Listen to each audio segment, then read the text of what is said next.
বন্ধুরা, আপনারা শুনছেন পজিটিভ সময় ইউটিউব চ্যানেল।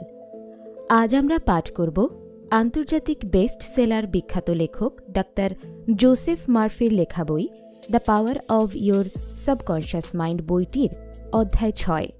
আপনি যদি অডিও বই শুনতে ভালোবাসেন তাহলে অবশ্যই আমাদের পজিটিভ সময় চ্যানেলটি লাইক, কমেন্ট, সাবস্ক্রাইব ও শেয়ার করতে ভুলবেন না। ধন্যবাদ। তাহলে চলুন শুরু করা যাক। আধুনিককালে মানসিক চিকিৎসা। মহান এবং উন্নত চিন্তা মহান কর্ম সম্পাদনে অবশ্যই সাহায্য করে, কিন্তু আঘাতজনিত কারণে যে চিন্তা তা দুশ্চিন্তা, এটা মূর্খতা।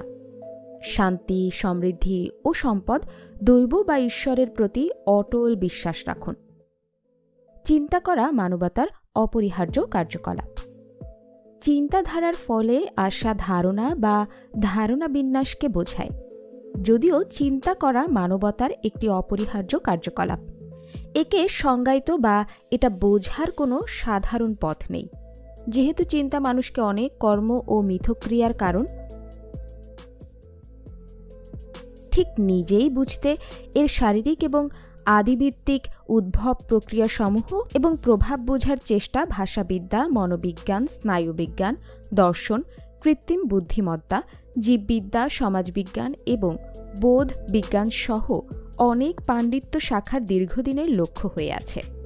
চিন্তা করার ফলে মানুষ অনুভূত দুনিয়া জানা, ব্যাখ্যা, চিত্রিত করা, নকশা বানানোতে এবং সেই সম্পর্কে ভবিষ্যৎবাণী করতে সাহায্য করে। সুতরাং চাহিদা, উদ্দেশ্য এবং ইচ্ছা একটি প্রাণীর সহায়ক কারণ, এতে সে পরিকল্পনা করে বা এই লক্ষ্যে সাধন করার প্রচেষ্টা করে। 1. ব্যুৎপত্তি এবং ব্যবহার। 2. তত্ত্বসমূহ। 3. দর্শনাস্ত্র, এর মধ্যে রয়েছে মন শরীর সমস্যা, ক্রিয়াবাদ বনাম প্রতিমূর্তি। 4. জীববিদ্যা। 5. মনোবিজ্ঞান। 6. মনোসমীক্ষণ। 7. সমাজবিজ্ঞান। ব্যুৎপত্তি এবং ব্যবহার। চিন্তা শব্দটি প্রাচীন ইংরেজি পট বা গেপহট থেকে আসে। পেনকান কাণ্ড থেকে মনে কল্পনা করা, বিবেচনা।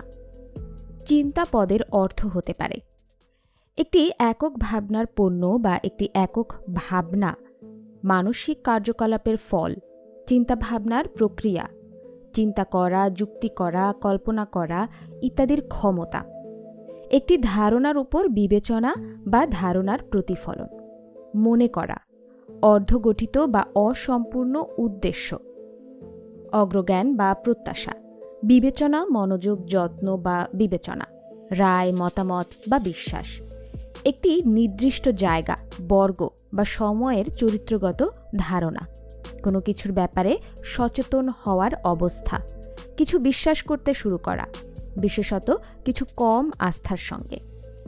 চিন্তনরত হুইকে 10ম শতাব্দীর চিত্রশিল্পী শি-কে এর অঙ্কিত চ্যান কুলপতি দাজু হুইকে এর একটি প্রাকৃতিগত এরূপ সংজ্ঞাতে সেসব চিন্তার প্রয়োজন হতে পারে বা নাও হতে পারে যেগুলো একজন মানুষের মস্তিষ্কের মধ্যে সঞ্চালিত হয়, একটি জীবন্ত জৈবিক ব্যবস্থার অংশ হিসেবে সঞ্চালিত হয়, শুধুমাত্র সচেতনতার একটি সচেতন স্তরে সঞ্চালিত হয়, ভাষা প্রয়োজন হয় প্রধানত বা এমনকি শুধুমাত্র ধারণাগত বিমূর্ত হয়।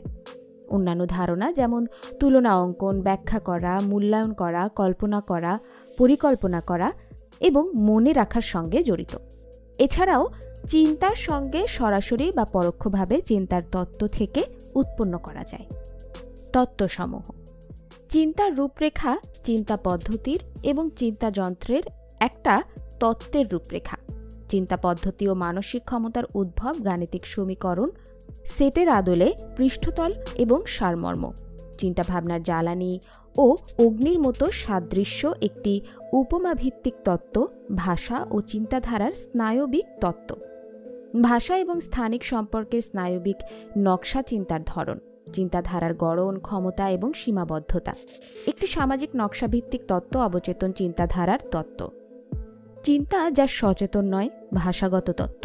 চিন্তাধারার বস্তু ভাষাগত এবং জ্ঞানীয় তত্ত্ব যে অম্বিত এবং ভাষাগত প্রত্যাবর্তন প্রক্রিয়ার উপর চিন্তা নির্ভর করে। দর্শনাস্ত্র এই চিন্তামূলক সময়ে সবচেয়ে চিন্তার উদ্দীপক বিষয় হলো যে আমরা এখনও চিন্তা করছি না। মার্টিন হাইডেগার রডিনকে ভাবুক মুশি রডিনের বাগানে দর্শনে প্রপঞ্চ বিজ্ঞান আন্দোলন চিন্তা বোঝার উপায়ে আমূল পরিবর্তন এনেছে। বিইং অ্যান্ড টাইমে মার্টিন হাইডেগারের মানুষের অস্তিত্বের গঠনের প্রপঞ্চ বৈজ্ঞানিক বিশ্লেষণ, চিন্তা, স্থানান্তর, ঐতিহ্যগত জ্ঞান বা মানুষের যৌক্তিক ব্যাখ্যা, যা আমাদের চিন্তাভাবনার প্রক্রিয়াকে প্রভাবিত করে, সেই বিষয়ে আলোকপাত করে। 1970 এবং 1980 এর দশকে সম্ভব বিষয়ভিত্তিক চেতনা অনুবাদে অজ্ঞানীয় বিষয় বোঝার মৌলিক ভূমিকা কৃত্রিম বুদ্ধিমত্তার পার্শ্ববর্তী আলোচনা অবগত করে। প্রপঞ্চ বিজ্ঞান অবশ্য আধুনিক পাশ্চাত্য দর্শনে চিন্তা করার একমাত্র পন্থা নয়। মানসিক দর্শন দর্শনের একটি শাখা, যা মন, মানসিক ঘটনা, মানসিক কার্যকলাপ, মানসিক বৈশিষ্ট্য, চিন্তা এবং ভৌত শরীরের সঙ্গে তাদের সম্পর্ক, বিশেষ করে মস্তিষ্ক সম্পর্কে চর্চা করে।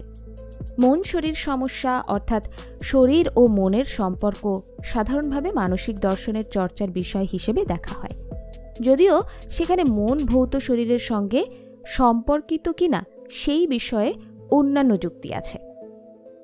মন শরীর সমস্যা। মন শরীর সমস্যা মন বা মানসিক প্রক্রিয়া এবং শারীরিক অবস্থা বা প্রক্রিয়াগুলোর মধ্যে বিদ্যমান সম্পর্কের ব্যাখ্যা দেয়। এই শাখায় কর্মরত দার্শনিকদের মূল লক্ষ্য হল মন ও মানসিক অবস্থার প্রক্রিয়ার প্রকৃতি নির্ধারণ করা এবং কিভাবে বা এমনকি যদি মন দ্বারা প্রভাবিত হয় এবং শরীরকে প্রভাবিত করতে পারে। মানব ইন্দ্রিয় লব্ধ অভিজ্ঞতা উদ্দীপনার উপর নির্ভর করে, যা বাইরের দুনিয়া থেকে বিভিন্ন সংজ্ঞাবহ অঙ্গ দ্বারা গৃহীত হয় এবং এই উদ্দীপনার পরিণামে মানসিক অবস্থায় পরিবর্তন হয়, যাতে একটি অনুভূতির সৃষ্টি হয় যা আনন্দদায়ক বা অপ্রীতিকর হতে পারে। উদাহরণস্বরূপ, পিজার এক টুকরা খাওয়ার জন্য ইচ্ছা একটি নির্দিষ্ট পদ্ধতিতে এবং একটি নির্দিষ্ট দিকে তার শরীরের চলন ঘটাবে, যাতে সেই ব্যক্তি যা চায় তা পেতে পারে। তাহলে প্রশ্ন ওঠে, ধূসর পদার্থের একটি পিণ্ড থেকে কিভাবে কেবল তড়িৎ রাসায়নিক বৈশিষ্ট্যের ভিত্তিতে সচেতন অভিজ্ঞতা বেরিয়ে আসে? এই সংশ্লিষ্ট একটি সমস্যা হল কিভাবে কারো উপস্থাপনীয় মনোভাব সেই ব্যক্তির নিউরনকে সঠিক পদ্ধতিতে ইন্ধন দেয় এবং তার পেশি সঠিকভাবে সংকুচিত করে। এই বাধা অন্তত রনে দেকার্তের সময় থেকে জ্ঞানতাত্ত্বিক এবং মানসিক দার্শনিকদের সম্মুখীন হয়। ক্রিয়াবাদ বনাম প্রতিমূর্তি। উপরোক্তটি আমরা কিভাবে জ্ঞানী, চিন্তা সক্ষম তন্ত্র হিসেবে কাজ করি তা বোঝায়। অবশ্য আপাত অসাধ্য মন শরীর সমস্যা কাটিয়ে ওঠা যাবে দেহি চেতনা পদ্ধতির দ্বারা, যার মূল প্রেরণা হাইডেগার, পিয়াজেট, ভাইগটিস্ক, মার্লো-পন্টি এবং প্রয়োগবাদ জন ডিউই এর কাজকর্ম। এই পদ্ধতি বলে যে মনকে পৃথক করা এবং তার প্রক্রিয়া বিশ্লেষণের ধ্রুপদী পদ্ধতিটি ভ্রান্ত পরিবর্তে আমাদের বোঝা উচিত যে মন একটি শরীরী প্রতিনিধি এবং পরিবেশ যা এটি উপলব্ধি এবং কল্পনা করে, সমগ্রের একটি অংশ যা একে অপরকে নির্ধারণ করে। অতএব কেবলই মনের কার্যকরী বিশ্লেষণ সবসময় আমাদের মন শরীর সমস্যায় অসমাধিত রেখে দেবে। জীববিদ্যা। নিউরন স্নায়ুতন্ত্রের একটি উত্তেজনক্ষম কোষ, যা তড়িৎ রাসায়নিক সংকেত দ্বারা তথ্য প্রক্রিয়াকরণ এবং প্রেরণ করে। নিউরন মস্তিষ্ক, মেরুদণ্ডী সুষুম্না, অমেরুদণ্ডী উদর সম্বন্ধীয় স্নায়ুতন্ত্র এবং প্রান্তস্থ স্নায়ুতন্ত্রের মূল উপাদান। নিউরন বিশেষ ধরনের কাজে সক্ষম। সংজ্ঞাবহ নিউরন সংজ্ঞাবহ অঙ্গে স্পর্শ, শব্দ, আলো এবং অনেক অন্যান্য উদ্দীপনায় সাড়া দেয় এবং তারপর সুষুম্নাকাণ্ড এবং মস্তিষ্কে সংকেত পাঠায়। মোটর নিউরন মস্তিষ্কের এবং সুষুম্নাকাণ্ড থেকে সংকেত গ্রহণ করে এবং পেশি সংকোচন করে ও গ্রন্থি প্রভাবিত করে। ইন্টারনিউরন মস্তিষ্ক এবং সুষুম্নাকাণ্ডের মধ্যে নিউরনের সঙ্গে নিউরনের সংযোগ ঘটায়। নিউরন উদ্দীপনায় সাড়া দেয় এবং উদ্দীপনার উপস্থিত কেন্দ্রীয় স্নায়ুতন্ত্রে প্রেরণ করে, যাতে এই তথ্য প্রক্রিয়াকরণ হয় এবং করণীয়দের জন্য শরীরের অন্যান্য অংশে প্রতিক্রিয়া পাঠায়। নিউরন মাইটোসিস প্রক্রিয়ায় অংশ নেয় না এবং সাধারণত ধ্বংস হওয়ার পর প্রতিস্থাপিত হয় না, যদিও কখনো কখনো বহুরূপক কোষাস্ট্রোসাইট নিউরনে পরিণত হতে দেখা গেছে। মনোবিজ্ঞান। মনোবিজ্ঞানীরা একটি প্রশ্নের উত্তর অথবা একটি প্রায়োগিক সমস্যা সমাধান খোঁজার লক্ষ্যে বুদ্ধিগত পরিশ্রমরূপ চিন্তার উপর ঘনীভূত হয়। জ্ঞানীয় মনোবিজ্ঞান মনোবিজ্ঞানের একটি শাখা, যা অভ্যন্তরীণ মানসিক প্রক্রিয়া যেমন সমস্যা সমাধান, স্মৃতিশক্তি এবং ভাষা প্রভৃতি তদন্ত করে। চিন্তার এই পদ্ধতি থেকে উদ্ভূত গোষ্ঠী জ্ঞানবাদ হিসেবে পরিচিত, যা কিভাবে মানুষ মানসিকভাবে তথ্য প্রক্রিয়াকরণে প্রতিনিধিত্ব করে সেই বিষয়ে আলোচনা করে। এর ভিত্তি ম্যাক্স বেথেইমের, উলফগং, কোহলার, কার্ট কাফকা প্রমুখের ধাঁচ মনোবিজ্ঞান আছে, এবং জ পিয়াজের কার্যও রয়েছে, যিনি শিশুদের জ্ঞানীয় উন্নয়ন বর্ণনার পর্যায়ক্রমে উপর থেকে তত্ত্ব প্রদান করেন। জ্ঞানীয় মনোবৈজ্ঞানিকরা মানুষ ভৌতিক এবং পরীক্ষামূলক পন্থা সমস্যা বুঝতে, নির্ণয় করতে, সমাধান করতে ব্যবহার করেন। উদ্দীপক এবং প্রতিক্রিয়ার মধ্যে মধ্যস্থতা রক্ষাকারী মানসিক প্রক্রিয়ার ব্যাপারে নিজেদেরকে অবগত করেন। তারা যুক্তি, মনোবিজ্ঞান সহ চিন্তার বিভিন্ন দিক এবং কিভাবে মানুষ সিদ্ধান্ত ও চয়ন, সাধারণ সমস্যা সমাধান, সেই সাথে সৃজনশীল আবিষ্কারের এবং কল্পনাপ্রবণ চিন্তায় রত হয় তা অধ্যয়ন করেন। জ্ঞানীয় তত্ত্ব বিবাদ করে যে সমস্যার সমাধান অ্যালগরিদমের আকারে গ্রহণ করে, বিধি যা অগত্যা বোঝা যায় না কিন্তু একটি সমাধান জারি করে, অথবা ইউরিস্টিকের আকারে গ্রহণ করে, বিধি যা বোঝা যায় কিন্তু সবসময় সমাধান প্রতিশ্রুতি করে না। জ্ঞানীয় বিজ্ঞান জ্ঞানীয় মনোবিজ্ঞান থেকে পৃথক সেই সব অ্যালগরিদমের ভিত্তিতে যেগুলো মানুষের আচরণ নকল করা উদ্দেশ্যে বাস্তবায়িত বা একটি কম্পিউটারে বাস্তবায়নযোগ্য। অন্যান্য দৃষ্টান্তে সমাধান অন্তর্দৃষ্ট সম্পর্কের হঠাৎ সচেতনতা দ্বারা পাওয়া যেতে পারে। উন্নয়নমূলক মনোবিজ্ঞানে চিন্তার বিকাশের গবেষণার জন্ম থেকে পরিপক্কতা পর্যন্ত জ পিয়াজের অগ্রণী ভূমিকা ছিল। তার জ্ঞানীয় উন্নয়ন তত্ত্ব অনুসারে চিন্তা পরিবেশের ওপর কর্মের ওপর ভিত্তি করা হয়, অর্থাৎ পেঁয়াজের ধারণা যে কর্মপদ্ধতির লক্ষ্যবস্তু আত্মীকরণের মাধ্যমে পরিবেশকে উপলব্ধি করা যায় এবং কর্মপদ্ধতির কমা বস্তু মিটমাট করে। আত্মীকরণ এবং বাসস্থানের মধ্যে এই পারস্পরিক ক্রিয়ার ফলে চিন্তা ক্রমান্বয়ে বিকাশ লাভ করে, যা উপস্থাপনা এবং অনুমান এবং বুদ্ধিমানদের জটিলতার ভিত্তিতে একে অপরের থেকে গুণগতভাবে ভিন্ন হয়। অর্থাৎ জীবনের প্রথম 2 বছরের সংজ্ঞাবহ অঙ্গ সচালক পর্যায় থেকে শৈশবের অভ্যন্তরীণ উপস্থাপনা পর্যন্ত অনুভূতি এবং কর্মের উপর ভিত্তি করে চিন্তা বিকশিত হয়। পরবর্তী সময় উপস্থাপনা যৌক্তিক কাঠামো অনুযায়ী ক্রমান্বয়ে সাজানো হয়, যা প্রথমে বাস্তবতার মূর্ত বৈশিষ্ট্যের উপর কাজ করে, তারপর মূর্ত ক্রিয়াকলাপ পর্যায় এবং সবশেষে মূর্ত বৈশিষ্ট্য গঠনকারী বিমূর্ত নীতির উপর কাজ করে। সাম্প্রতিককালে পেঁয়াজের চিন্তা বিষয়ক তথ্য প্রক্রিয়াকরণ ধারণার সাথে একত্রিত করা হয়েছে, ফলে চিন্তাকে উপস্থাপনা এবং তথ্য প্রক্রিয়াকরণের জন্য দায়ী প্রক্রিয়ার ফল হিসেবে বিবেচনা করা হয়। এই ধারণায় ক্রিয়াকরণের গতি, জ্ঞানীয় নিয়ন্ত্রণ এবং কার্যরত স্মৃতি চিন্তার মূল অন্তর্নিহিত কার্য। জ্ঞানীয় উন্নয়নের নব্য পিয়াজে মতবাদ চিন্তার বিকাশ, প্রক্রিয়াকরণ গতি, উন্নত জ্ঞানীয় নিয়ন্ত্রণ এবং বর্তমান কার্যরত স্মৃতি থেকে আসে বলে মনে করা হয়। ইতিবাচক মনোবিজ্ঞান মানব মনোবিজ্ঞানের ইতিবাচক দিককে মেজাজ, রোগ এবং অন্যান্য নেতিবাচক উপসর্গের মতোই সমানভাবে জোর দেয়। চরিত্র, ক্ষমতা এবং গুণে পিটারসন ও সেলিগম্যান ইতিবাচক বৈশিষ্ট্যের একটি তালিকা বানিয়েছে। কোনো ব্যক্তি সর্বশক্তিমান আশা করা যায় না, কিংবা তারা সম্পূর্ণরূপে চরিত্রগত এটাও আশা করা যায় না। এই তালিকাটি ইতিবাচক চিন্তাটিকে উৎসাহিত করে, যা একজন ব্যক্তির শক্তির উপর তৈরি হয়, কিভাবে তাদের উপসর্গ ঠিক হয় তার বদলে। মনোসমীক্ষণ। ইড, ইগো এবং সুপারইগো আধ্যাত্মিক যন্ত্রপাতির 3টি অংশ, যা সিগমুন্ড ফ্রয়েডের আত্মার সংগঠনী নকশাতে সংজ্ঞায়িত আছে। এটি 3 তাত্ত্বিক নির্মাণ, যার কার্যকলাপ এবং মিথস্ক্রিয়ার দ্বারা মানসিক জীবন বর্ণনা করা হয়েছে। এই নকশা অনুযায়ী অসমন্বিত সহজাত প্রবণতা হল ইড, আত্মার সংঘটিত বাস্তবসম্মত অংশ হল ইগো এবং সমালোচনামূলক ও নৈতিক বৃত্তি হল সুপারিগো। ফ্রয়েড তার মনসমীক্ষণ তত্ত্বের বিবর্তনে অবচেতনতাকে মানব ইচ্ছাবৃত্তির একটি সংবেদী শক্তি বিবেচনা করেন, যা কিনা ইন্দ্রিয়লব্ধ সচেতন মন অপেক্ষা অনেক নিচে চালিত হয়। ফ্রয়েডের মতে অচেতনতা স্বভাবজাত ইচ্ছা, চাহিদা এবং আধ্যাত্মিক শক্তির ভাণ্ডার।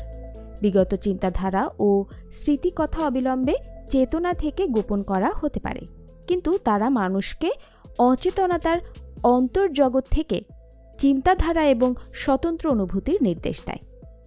মনোবিশ্লেষণের জন্য যা সচেতন নয় কেবল তাই অচেতনতা নয়, বরং যা সচেতন চিন্তার থেকে দাবিয়ে রাখা বা ব্যক্তির সচেতনভাবে জেনে রাখতে যা বিমুখ। এক অর্থে এই দৃশ্যে অচেতনতাকে বিপক্ষে হিসেবে দর্শায়। অচেতনতাকে গোপন রাখার জন্য নিজেই সঙ্গে যুদ্ধরত থাকে। একজন ব্যক্তি ব্যথা অনুভব করলে তিনি কেবল ব্যথা উপশমের কথাই ভাবেন। ব্যথা থেকে পরিত্রাণের ইচ্ছা তার মনকে হুকুম করে। ফ্রয়েডের মতে অচেতন মন সামাজিকভাবে অগ্রহণযোগ্য ধারণা, শুভেচ্ছা বা ইচ্ছা, আঘাতমূলক স্মৃতি এবং বেদনাদায়ক আবেগের একটি সংগ্রহস্থল, যা মানসিক নিপীড়নের প্রক্রিয়া দ্বারা মনের আড়ালে চলে গেছে। কিন্তু বিষয়বস্তু নেতিবাচক হওয়া জরুরি নয়।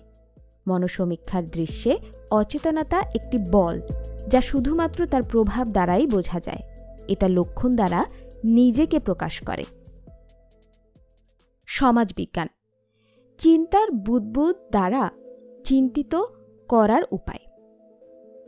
মানুষ এবং গোষ্ঠীর লোকদেরকে যোগাযোগ করার গবেষণা সামাজিক মনোবিজ্ঞানে করা হয়। এই আন্তঃবিষয়ক ক্ষেত্রের পণ্ডিতরা সাধারণত হয় মনোবৈজ্ঞানিক, না হয় সমাজবিজ্ঞানী। যদিও সব সামাজিক মনোবৈজ্ঞানিকরা ব্যক্তি এবং গোষ্ঠী উভয়কে বিশ্লেষণের একক হিসেবে মনে করেন। সাদৃশ্য সত্ত্বেও মানসিক এবং সমাজতাত্ত্বিক গবেষকদের লক্ষ্য, পন্থা, পদ্ধতি এবং পরিভাষা ভিন্নতর হয়। তারা পৃথক একাডেমিক জার্নাল ও পেশাজীবী সংগঠনের পক্ষপাতী হন। সমাজবিজ্ঞানীদের ও মনোবিজ্ঞানীদের মধ্যে সহযোগিতার সর্বশ্রেষ্ঠ কাল ছিল দ্বিতীয় বিশ্বযুদ্ধের পরবর্তীকালের সময়। যদিও সাম্প্রতিককালে বিচ্ছিন্নতা এবং বিশেষজ্ঞতা বৃদ্ধি হয়েছে, কিছুটা আবৃত এবং প্রভাব দুই নিয়মানুবর্তিতার মধ্যে রয়ে গেছে। যৌথ অচেতন, যৌথ অবচেতন নামেও পরিচিত কার্ল জং দ্বারা উদ্ভাবিত বিশ্লেষণাত্মক মনোবিজ্ঞানের একটি শব্দ।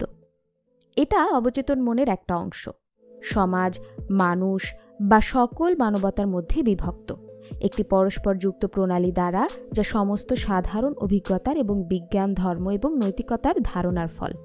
ফ্রয়েড যেখানে পৃথক মনোবিজ্ঞান এবং যৌথ মনোবিজ্ঞানে পার্থক্য করেননি, জং সেখানে সমষ্টিগত অচেতনকে প্রতিটি মানুষের ব্যক্তিগত অবচেতন থেকে পৃথক করেছেন।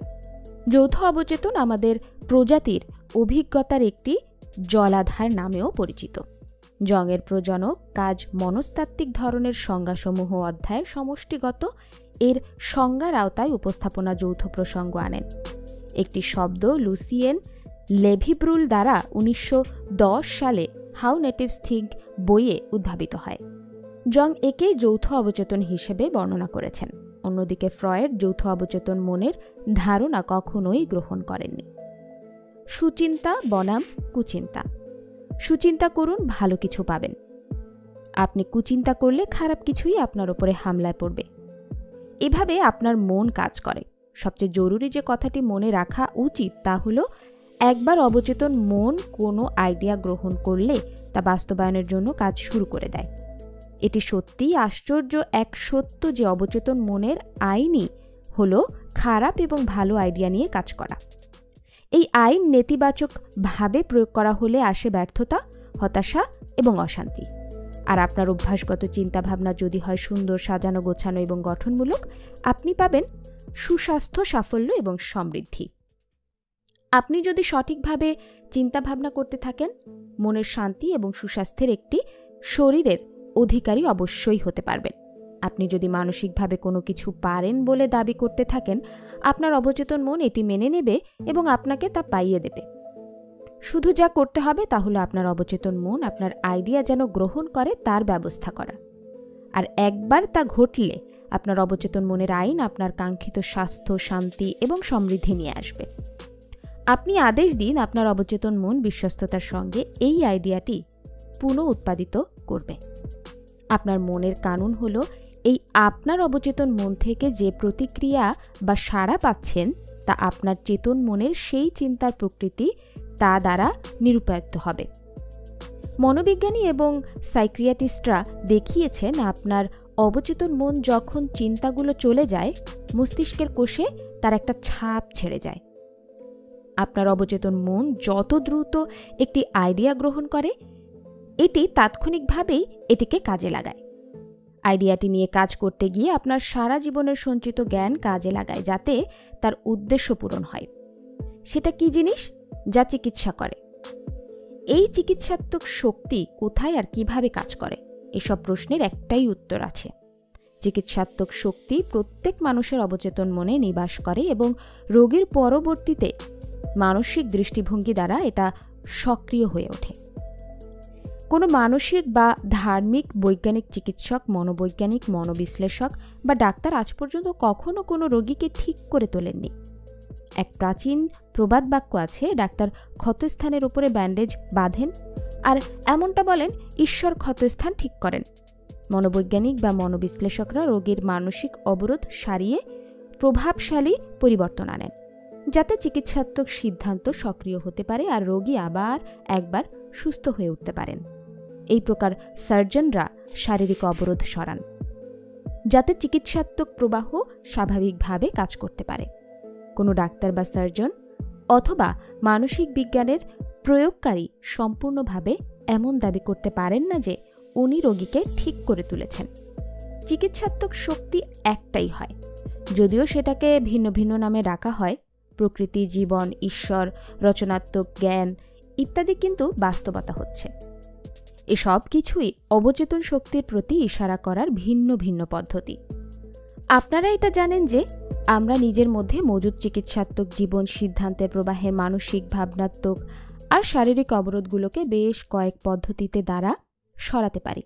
আপনার অবচেতন মনে বাস করতে থাকা এই চিকিৎসাত্মক সিদ্ধান্ত আপনাকে সকল মানসিক এবং শারীরিক রোগ থেকে স্বতন্ত্র করে তুলতে পারে, আর তেমনটা করবে যদি আপনারা বা অন্য কোনো মানুষ সেটাকে সঠিক দিশা প্রদান করেন। এই চিকিৎসাত্মক সিদ্ধান্ত সকল মানুষের মধ্যে কাজ করে, তা সেই মানুষের পন্থ, গায়ের রং বা জাতি যাই হোক না কেন। এর প্রয়োগ করার জন্য আর এটার লাভ অর্জন করার জন্য আপনার কোনো বিশেষ চার্চের সদস্য হওয়ার কোনো প্রয়োজন নেই। আপনার অবচেতন মন আপনার হাতের পুড়ে যাওয়া বা কেটে যাওয়া অংশকে ঠিক করে দেবে, তা আপনারা নাস্তিক বা সংশয়বাদী হলেও। আধুনিক মানসিক চিকিৎসা এই সত্যের উপরেই আধারিত যে আপনার বিশ্বাস যেমনটা হবে, আপনার অবচেতন মনের অসীম বুদ্ধিমত্তা আর শক্তির প্রক্রিয়াও ঠিক তেমনটাই হবে। মানসিক বিজ্ঞানের প্রয়োগকারী ব্যক্তি বা পাদ্রী বাইবেলের আদেশ পালন করেন, অর্থাৎ তারা নিজের ঘরে গিয়ে দরজা বন্ধ করে নেন, যার অর্থ এটা হয় যে তারা নিজের মস্তিষ্কে এক জায়গায় স্থির করে তোলেন, শিথিল করে ছেড়ে দেন আর অসীম চিকিৎসাত্মক শক্তির ব্যাপারে চিন্তা করেন। নিজের ভেতরে মজুদ শক্তিকে তারা সকল বাহ্যিক বাধা থেকে, বস্তুর বন্ধন থেকে বন্ধ করে দেন। তারপর তারা নিজের আগ্রহ বা ইচ্ছা নিজের অবচেতন মনকে এই বিশ্বাসের সাথে জানান দেন যে তাদের মস্তিষ্কের জ্ঞান তাদের সঠিক উত্তর দেবে। জানার মতো সব থেকে অদ্ভুত জিনিস হচ্ছে এটা, ইচ্ছিত লক্ষ্যের কল্পনা করুন আর সেটার বাস্তবতাকে অনুভব করুন। অসীম জীবন সিদ্ধান্ত আপনার চেতন নির্বাচন এবং আপনার চেতন আগ্রহের উপরে প্রতিক্রিয়া ব্যক্ত করবে, এটাই বাক্যের অর্থ হয়। এমন বিশ্বাস রাখুন যে আপনার অর্জন হয়েছে আর আপনার অর্জন হবে। প্রার্থনা চিকিৎসার প্রয়োগ করার সময় আধুনিক মানসিক বৈজ্ঞানিকেরা এই কাজটাই করেন। চিকিৎসা প্রক্রিয়া। বিশ্বের প্রত্যেক বস্তুতে কেবলমাত্র একটাই চিকিৎসাত্মক সিদ্ধান্ত কাজ করছে, আর সেই বস্তু বেড়াল, কুকুর, গাছপালা, ঘাস, হাওয়া বাতাস বা পৃথিবী হোক, কারণ প্রতিটি জীবই সজীব হয়। এই জীবন সিদ্ধান্ত প্রাণী, বনস্পতি আর খনিজ সাম্রাজ্য সহজবোধ আর বিকাশের নিয়মের রূপে কাজ করে। মানুষ জীবন সিদ্ধান্তের ব্যাপারে চেতন রূপে জাগরুক হয়। এজন্য আমরা নিজেদেরকে অসংখ্য পদ্ধতি দ্বারা লাভ প্রদান করার জন্য এর সচেতন প্রয়োগ করতে পারি। এই সিদ্ধান্তের প্রয়োগ করার জন্য বেশ কিছু ভিন্ন ভিন্ন পদ্ধতি, কৌশল আর বিধি রয়েছে, কিন্তু চিকিৎসার কেবলমাত্র একটাই প্রক্রিয়া রয়েছে, সেটা হচ্ছে আপনার নিজের বিশ্বাসের অনুরূপী পরিণাম অর্জন হবে। বিশ্বাসের নিয়ম। পৃথিবীর সকল ধর্মই গড়ে উঠেছে বিশ্বাসের ওপর, আর এই বিশ্বাস বেশ কিছু পদ্ধতি দ্বারা নানানভাবে স্পষ্ট করা যায়। জীবনের নিয়মই হচ্ছে বিশ্বাস। নিজের জীবন আর ব্রহ্মাণ্ডের ব্যাপারে আপনার বিশ্বাস কেমন, যেমনটা আপনার বিশ্বাস হবে আপনার ঠিক তেমনটাই অর্জন হবে। বিশ্বাস মস্তিষ্কের এক চিন্তাধারা হয়। এ কারণে অবচেতন মনের শক্তি অভ্যাসগত চিন্তাধারা অনুসারে জীবনের সকল ক্ষেত্রে কাজ করে। আপনারা এমনটা অনুভব করবেন যে সকল বাইবেল বিশ্বাসের উল্লেখ করে, তখন সেটা কোনো অনুষ্ঠান, সমারোহ, রূপ, সংস্থা বা ফর্মুলায় বিশ্বাসের ব্যাপারে জানায় না, সেটা নিজের বিশ্বাসের ব্যাপারে জানায়। মস্তিষ্কের বিশ্বাসই আপনার মস্তিষ্কের চিন্তাধারা হয়। সেই ব্যক্তির পক্ষে সব কিছুই সম্ভবপর হয় যে ব্যক্তি বিশ্বাস করে। যে জিনিসটা চোট আঘাত পৌঁছয় বা ক্ষতি করে, এমন কোনো জিনিসে বিশ্বাস করা মূর্খতা। এটা মাথায় রাখবেন, আপনারা যেই জিনিসে বিশ্বাস করেন সেটা আপনার ক্ষতি করে না বা আপনার চোট আঘাত পৌঁছয় না, সেটা তো আপনার মস্তিষ্কের বিশ্বাস বা চিন্তাধারা হয়, যেটা পরিণাম উৎপন্ন করে। আপনার সকল অভিজ্ঞতা, সকল কার্য এবং জীবনের সকল ঘটনা আর পরিস্থিতি আপনারই চিন্তাধারার প্রতিক্রিয়া আর প্রতিবিম্ব হয়। চেতন এবং অবচেতন মনের সংযুক্ত কার্য এবং বৈজ্ঞানিক পদ্ধতি।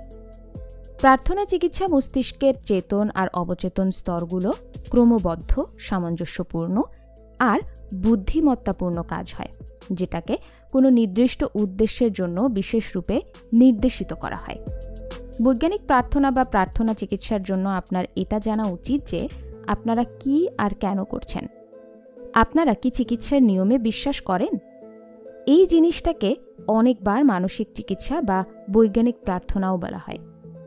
প্রার্থনা চিকিৎসাতে আপনারা কোনো নির্দিষ্ট চিন্তাধারা, মানসিক চিত্র বা প্ল্যান প্রোগ্রাম বেছে নেন, যেটাকে আপনারা অনুভব করতে চান। আপনারা সেই চিন্তাধারা বা মানসিক চিত্রকে নিজের অবচেতন মন পর্যন্ত পৌঁছে দেন এবং কাল্পনিক অবস্থার বাস্তবতা অনুভব করেন। আপনারা যদি মানসিক দৃষ্টিভঙ্গিতে পূর্ণ বিশ্বাস রাখেন, তাহলে আপনার নিজের প্রার্থনার উত্তর অর্জন হবে।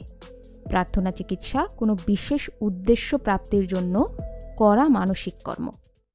আপনারা যদি প্রার্থনা চিকিৎসা দ্বারা নিজের কোনো সমস্যা বা রোগের চিকিৎসা করার সিদ্ধান্ত করেন, তাহলে আপনার সমস্যা বা রোগ, সেটা যাই হোক না কেন, সেটা আপনার অবচেতন মনে বাস করতে থাকা ভয়াক্রান্ত নেতিবাচক চিন্তাধারার কারণে উৎপন্ন হয়েছে।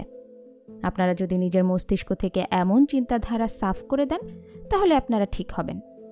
আপনারা নিজের অবচেতন মনের চিকিৎসাত্মক শক্তির দিকে অগ্রসর হন। আপনারা নিজের এই অসীম শক্তি আর বুদ্ধিমত্তার ব্যাপারে জানতে থাকেন। এটা প্রতিটি রোগের চিকিৎসা করতে সক্ষম। আপনারা যখন এই সভ্যতার উপরে লাগাতার ভাবনা চিন্তা করেন, তখন আপনার ভয় ধীরে ধীরে কম হয়ে আসতে লাগে। এই সত্যতার স্মৃতি ভুল বিশ্বাসের মোকাবেলা করে আর শেষ পর্যন্ত সেটাকে পরাস্ত করে দেয়। আপনারা যখন তাকে চিকিৎসা করার জন্য ধন্যবাদ জানাবেন, তখন আপনারা এটাও জানাবেন যে এমনটা অবশ্যই হবে। তারপর আপনারা নিজের মস্তিষ্ককে সেই সমস্যা থেকে ততক্ষণ পর্যন্ত দূরে সরিয়ে রাখেন, যতক্ষণ না আপনার মনে পুনরায় প্রার্থনা করার ইচ্ছে প্রবলতার সাথে অনুভূত হচ্ছে। প্রার্থনা করার সময় আপনারা নেতিবাচক পরিস্থিতিকে একটুও শক্তি প্রদান করেন না, বা এক মুহূর্তের জন্যও এমনটা চিন্তা করেন না যে আপনার চিকিৎসা হবে না। এই প্রকারের মানসিক দৃষ্টিভঙ্গি দ্বারা চেতন আর অবচেতন মনের সামঞ্জস্যপূর্ণ মেলামেশা তৈরি হয়, যেটা চিকিৎসাত্মক শক্তিকে সক্রিয় করে তোলে। বিশ্বাসে নিরাময় কথার অর্থ কী এবং অন্ধবিশ্বাস যেভাবে কাজ করে।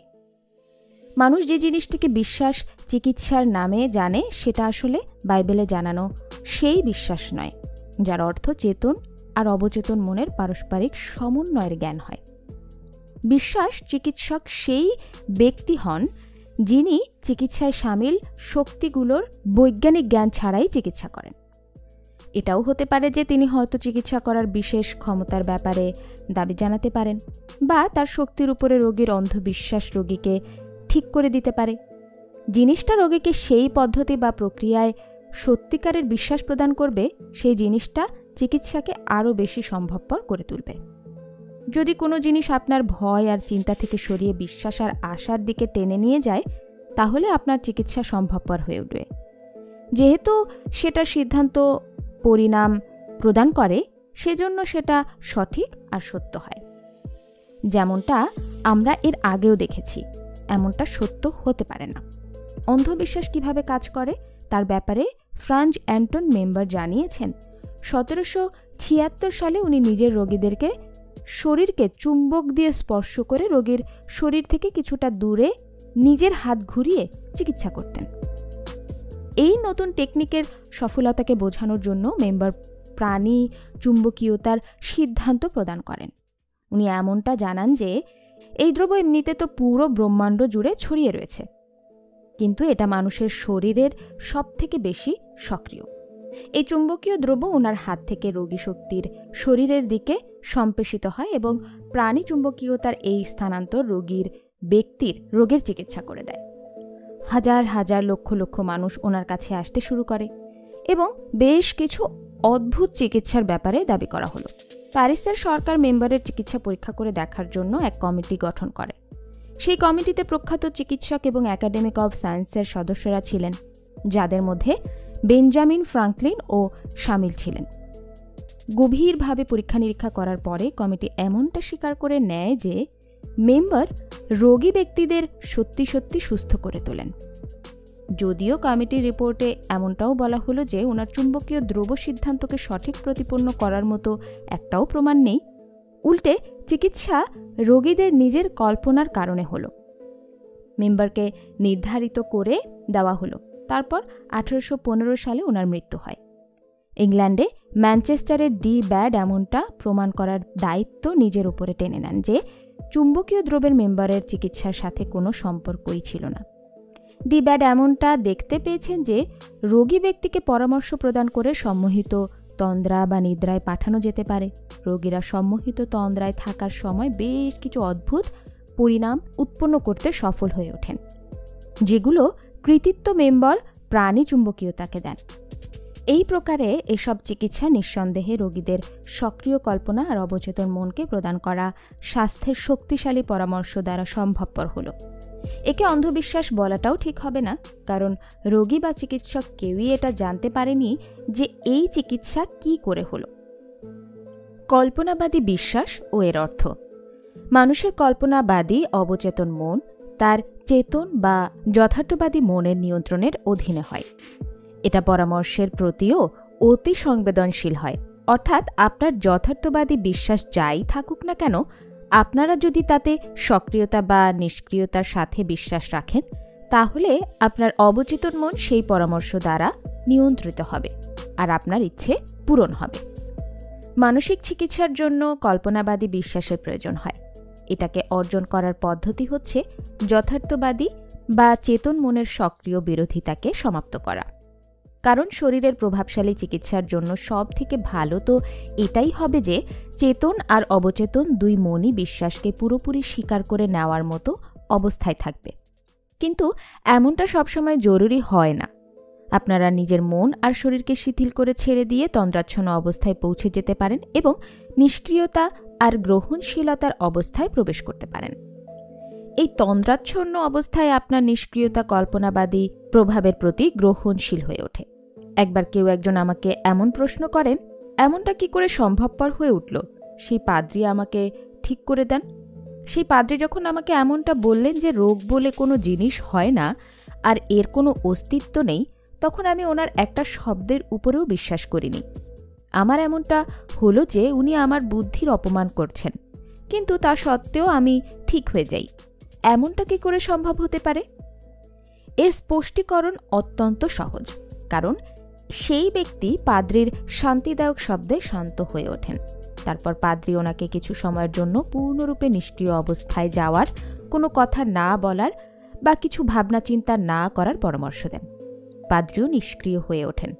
উনি ০.৫ ঘন্টা শান্তভাবে ধীরে ধীরে এবং দৃঢ়তার সাথে লাগাতার এমনটা বলে চলছিলেন যে সেই ব্যক্তি যেন সম্পূর্ণ স্বাস্থ্য, শান্তি, সদ্ভাব আর পূর্ণতা অর্জন করেন। ০.৫ ঘন্টা পরে সেই ব্যক্তি অত্যন্ত বেশি স্বস্তি অনুভব করেন আর তিনি আবার একবার সুস্থ হয়ে ওঠেন। চিকিৎসার সময় নিষ্ক্রিয়তার কারণে তার কল্পনাবাদী বিশ্বাস প্রকট হয়ে উঠেছিল, আর পাদ্রী তার প্রদান করা সম্পূর্ণ স্বাস্থ্যের পরামর্শ ওর অবচেতন মন পর্যন্ত পৌঁছে যায়। তাদের দুজনের কল্পনাবাদী মন পারস্পরিক সামঞ্জস্যে ছিল। যদি সেই ব্যক্তি চিকিৎসকের শক্তি আর ওর সিদ্ধান্ত সঠিক হওয়ার ব্যাপারে নিজের মনের শঙ্কা সেই সময় ব্যক্ত করতেন, তাহলে সেটা বিরোধী আত্মপরামর্শের রূপে কাজ করত। সেই অবস্থায় পাদ্রীর পরামর্শ অত্যন্ত কম প্রভাব দেখাতো বা হয়তো একেবারে ব্যর্থ হয়ে পড়ত। তন্দ্রাচ্ছন্ন অবস্থা, নিষ্ক্রিয় অবস্থায় চেতন মনের বিরোধিতা ন্যূনতম হওয়ার কারণে রোগী ব্যক্তির অবচেতন মন পাদ্রীর পরামর্শের প্রতি গ্রহণশীল হয়। তিনি সেই সব পরামর্শের অনুরূপ কাজ করেন আর ওর রোগের চিকিৎসা হয়। অনুপস্থিত চিকিৎসার অর্থ: ধরুন আপনি লস অ্যাঞ্জেলসে থাকেন আর আপনি এমন খবর পেলেন যে আপনার মা নিউ ইয়র্ক সিটিতে অত্যন্ত অসুস্থ হয়ে পড়েছেন। সবার প্রথমে তো আপনার মনে এমন চিন্তা আসবে যে আপনি ঘর, পরিবার আর চাকরি সব কিছু ছেড়ে ছুড়ে নিজের মায়ের কাছে পৌঁছে যাবেন। কিন্তু এমনটা সম্ভবপর না হলে আপনি কি নিজের মায়ের সুস্থ হয়ে ওঠার প্রক্রিয়ায় নিজের বিশ্বাসের শক্তির প্রয়োগ করতে পারেন না? এমনটা অবশ্যই সম্ভব। ভৌতিক রূপে আপনি নিজের অসুস্থ মায়ের কাছে উপস্থিত থাকতে না পারলেও আপনার প্রার্থনা তার কাছ পর্যন্ত অবশ্যই পৌঁছতে পারে। রচনাত্মক মস্তিষ্ক একটাই হয়। মস্তিষ্কের রচনাত্মক নিয়ম আপনাকে লাভ প্রদান করে। আপনাকে কেবল নিজের মনের মধ্যে স্বাস্থ্য আর সামঞ্জস্যের অভ্যন্তরীণ অনুভূতি নিয়ে আসতে হবে। এর প্রক্রিয়া নিজে থেকে হয়। আপনার অবচেতন মনের এই অভ্যন্তরীণ অনুভূতি আপনার অসুস্থ পূর্ণতার চিন্তাধারা একই শাশ্বত কল্পনাবাদী মনে কাজ করে। সেটা জীবনের কল্পনাবাদী পক্ষের নিয়মকে গতিশীল করে তোলে, যেটা তার শরীরের চিকিৎসার রূপে প্রকট হয়। মস্তিষ্ক সিদ্ধান্তের সময় বা স্থানের কোনো গুরুত্ব থাকে না। এই মস্তিষ্ক আপনার মা আর আপনার মধ্যে কাজ করে, তা আপনি যেখানেই থাকুন না কেন। বাস্তবে অনুপস্থিত চিকিৎসা বলে এমন কিছু হয় না যেটা উপস্থিত চিকিৎসার বিরোধী হবে, কারণ শাশ্বত মস্তিষ্ক প্রতিটি জায়গাতেই রয়েছে। আপনার চিন্তাধারা সর্বদা গতিময়। আপনি যখন স্বাস্থ্য, কল্যাণ আর আরামের লক্ষণগুলোর প্রতি জাগরুক হয়ে ওঠেন, তখন এসব লক্ষণ আপনার মায়ের মধ্যে প্রকট হবে। এর পরিণাম অবশ্যই অর্জন হবে। যখন লস অ্যাঞ্জেলসের এক মহিলা এমনটা জানতে পারলেন যে নিউ ইয়র্কে বসবাসকারী তার মায়ের করোনারি থ্রোম্বোসিস হয়েছে আর উনি নিজের অসুস্থ মায়ের কাছে পৌঁছাতে পারলেন না, এজন্য উনি এমন প্রার্থনা করেন: চিকিৎসাত্মক শক্তি আমার মায়ের কাছে রয়েছে। তার শরীরের অবস্থা ওর বিচার জীবনের ঠিক সেই প্রকার প্রতিবিম্ব, যেমনটা পর্দার উপরে ছায়া পড়ে। আমি এটা জানি যে সেই পর্দার উপরে পড়া ছবিকে বদলানোর জন্য আমাকে সেসব জিনিস বদলাতে হবে যেগুলোর প্রতিবিম্ব সে দেখায়। আমি এবার নিজের মস্তিষ্কে নিজের মায়ের জন্য পূর্ণতা, সামঞ্জস্য আর সম্পূর্ণ স্বাস্থ্যের ছবি তৈরি করছি। যে অসীম চিকিৎসাত্মক শক্তি আমার মায়ের শরীর আর ওনার সকল অঙ্গ বানিয়েছে, সেটা আমার মায়ের অস্তিত্বের প্রতিটি পরমাণুতে ভরে যাচ্ছে, আর ওনার শরীরের প্রতিটি কোশিকা থেকে শান্তির ধারা প্রবাহিত হচ্ছে। ডাক্তারদের দৈব পথ প্রদর্শন অর্জন হচ্ছে। আমার মাকে যেই স্পর্শ করছে তারই সঠিক কাজ করার পথ প্রদর্শন অর্জন হচ্ছে। আমি এটা জানি যে রোগ অন্তিম সত্য নয়, আর সব রোগেরই চিকিৎসা সম্ভব। আমি প্রেম আর জীবনের অসীম সিদ্ধান্তের সমর্থক। আমি এটা জানি, আর আমি এমন আদেশ দিচ্ছি যে আমার মায়ের শরীরে সামঞ্জস্য, স্বাস্থ্য আর শান্তি ব্যক্ত হচ্ছে। উনি বেশ কয়েকবার এই প্রার্থনার পুনরাবৃত্তি করেন। এর দ্বারা তার মায়ের শারীরিক অবস্থার উল্লেখনীয় উন্নতি হল। তার হৃদরোগ চিকিৎসক এই দেখে বিস্ময়ে ভরে ওঠেন এবং উনি ঈশ্বরের প্রবল বিশ্বাস রাখার জন্য তাকে অভিনন্দন জানালেন। মেয়ের মস্তিষ্কের পূর্ণ বিশ্বাসের সাথে গ্রহণ করা নিষ্কর্ষ শাশ্বত অবচেতন মনে ব্যাপ্ত রচনাত্মক এনার্জিকে সক্রিয় করে তোলে। সেটা তার মায়ের শরীরে সম্পূর্ণ স্বাস্থ্য আর সামঞ্জস্যের রূপে প্রকট হয়। মেয়ে নিজের মায়ের ব্যাপারে যা কিছু চিন্তা করেন সেসব তার মায়ের অনুভবের মধ্যে অভিব্যক্ত হল। অবচেতন মনের গতিশীল কার্য। আমার এক মনোবিজ্ঞানী বন্ধু আমাকে একবার এমনটা জানিয়েছেন, তার শরীরের এক গুরুত্বপূর্ণ অঙ্গের বায়োপসিতে ক্যান্সারের কোশিকা পাওয়া যায়। চিকিৎসক যন্ত্রণাদায়ক এবং বিপজ্জনক চিকিৎসার পরামর্শ দেন। এর জন্য হ্যাঁ বলার আগে আমার সেই বন্ধু আরও একটা কৌশল পরীক্ষা করে দেখেন। প্রতিদিন রাতে ঘুমানোর আগে উনি শান্তিতে এমন বিশ্বাস ব্যক্ত করতেন যে তার শরীরের প্রতিটি কোশিকা, শিরা, উপশিরা, তন্ত্রিকা আর প্রতিটি অঙ্গ এখন পূর্ণ, দোষমুক্ত আর আদর্শ হয়েছে। তার পুরো শরীরে একবার আবার স্বাস্থ্য আর সামঞ্জস্য ফিরে এসেছে। 1 মাসের মধ্যে তার পূর্ণ চিকিৎসা শেষ হলো। পরে ডাক্তারি পরীক্ষায় এটা জানতে পারা গেল যে তার শরীরে এখন আর ক্যান্সারের কোশিকা নেই। আমি এই কাহিনী দ্বারা প্রভাবিত হলাম আর আমার মধ্যে কৌতূহল জেগে উঠল। আমি আমার সেই বন্ধুকে প্রশ্ন করলাম যে উনি প্রতিদিন রাতে ঘুমানোর আগে নিজের নিশ্চয়তা কেন পুনরাবৃত্তি করতেন। তিনি বললেন, একবার কোনো একদিকে সক্রিয় হয়ে ওঠার পরে অবচেতন মনের কাজ ঘুমের মধ্যেও জারি থাকে। এজন্য রাতে ঘুমাতে যাওয়ার আগে অবচেতন মনকে কোনো লাভদায়ক কাজ সঁপে দেওয়া অত্যন্ত জরুরি হয়। এটা এক অত্যন্ত বুদ্ধিমত্তাপূর্ণ উত্তর ছিল, কারণ স্বাস্থ্যের ব্যাপারে ভাবনা চিন্তা করার সময় উনি একবারের জন্যও নিজের রোগের নাম নেননি। আপনারা যদি নিজের রোগের ব্যাপারে বলা কথা বন্ধ করে দেন বা সেটার নাম না নেন, বিশেষ করে রাতে ঘুমাতে যাওয়ার আগে, তাহলে সেটা অত্যন্ত লাভজনক প্রমাণিত হয়। আপনার মনোযোগ আর ভয় থেকেও তাদের জীবন অর্জন হয়।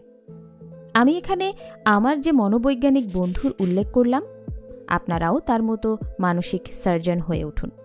তারপর আপনার জটিলও ঠিক সেইভাবে দূর হবে, ঠিক যেমনটা গাছ থেকে প্রাণীহীন নির্জীব ডাল ভেঙে পড়ে। আপনি যদি লাগাতার নিজের কষ্ট আর যন্ত্রণার কথা বলতে থাকেন এবং সেগুলোর ব্যাপারেই বলে চলেন, তাহলে আপনি সেগুলোর শক্তি বৃদ্ধি করে দেন। আপনি সেই গতিশীল কর্মকে বাধা প্রদান করেন যেটা আপনার অবচেতন মনের চিকিৎসাত্মক শক্তি আর এনার্জিকে সক্রিয় করে তোলে।